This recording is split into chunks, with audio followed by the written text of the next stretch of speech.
let's explain to the audience. I know the green hydrogen and the white hydrogen, but if you just explain to the audience what is the difference between the green hydrogen and the white hydrogen. White hydrogen it is more like it is still theory. So the water seeping into the ground, and then the water goes really deep there. Then it is disintegrated, and it is becoming hydrogen gas, and then naturally.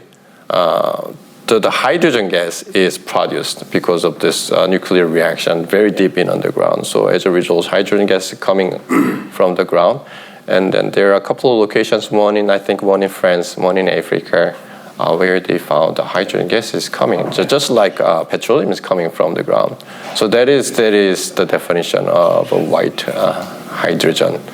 And then I still don't have a very solid plan for I really explore. This is when I heard about the story, and then one of the theories is that when hydrogen going up and then it meets carbon material, then it converts the carbon material into coal or petroleum. So that is the theory behind it.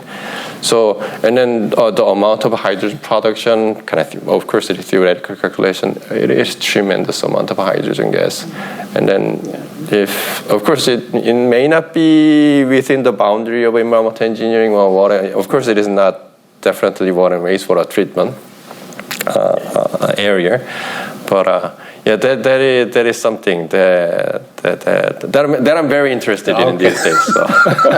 Maybe let's wake you up from the dream. That is, you have unlimited fund and you have the opportunity to choose the topics. What is the current practical or actual future direction of your research? My actual direction of research is more on resources recovery and AI application in water quality engineering. So resources recovery, we've been working on biodegradable plastic, PHA, polyhydroxyalkanoate, or PHB, polyhydroxybutyrate, production using microorganisms. So we've been working on Cupiavirus nicator. Okay. So this is a very unique bacteria species.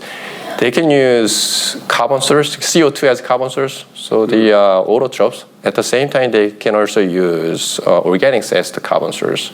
Okay. So they can convert waste organics into biodegradable plastic, and at the same time, they can convert CO2, like a CO2 in flue gas, into biodegradable plastic. Of course, there are some certain conditions have to be met to derive such reactions.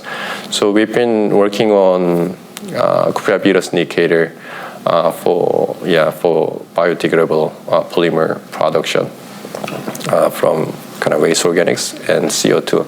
And another research that we recently started is Euglena gracilis. Euglena is also it's a microalgae, and then of course since they are microalgae, they are phototrophs. They receive light sunlight and then they grow. And then they can also use organics. So they are phototrophs at the same time they are heterotrophs. They can use waste organics to grow, and they can also accumulate polymers in their cells. And then the polymer that they make, it is called the paramylon, and then it is immune boosting supplement chemical. So it is very beneficial. It has very beneficial applications. So we recently started working on Euglena gracilis research project. So those are more on the resources recovery from waste and CO2. So that is one stream of my research work. And another one is this is nutrient removal. And then I've been working on a variety of technologies, electrodialysis, ion exchange membranes, and anammox, and other technologies for nutrient removal. And then another future direction of my research is AI applications.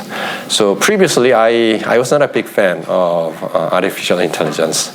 And then, but maybe 5 years ago, I thought that, no, it is a black box. And then I'm a researcher. And then, so if it is a black box, if I'm in industry, I'm happy to use it. But if it is black box, then I don't know what is happening inside. Then it is not the right tool, right item for researchers. But now the world is changing, and then AI is becoming more and more important. Everyone is now using ChatGPT. So I thought that, okay, maybe even though it is a black box, even though I don't understand it, maybe I can use it in my research. So one of the applications that I am currently working on is using deep learning AI algorithms for identification of microbial species in microbial images.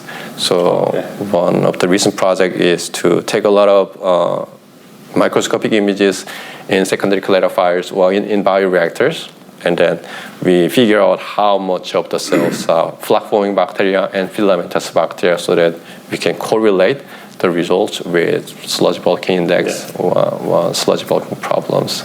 Sludge volume index and sludge bulking problems. So that is the relatively new research project that we are working on now.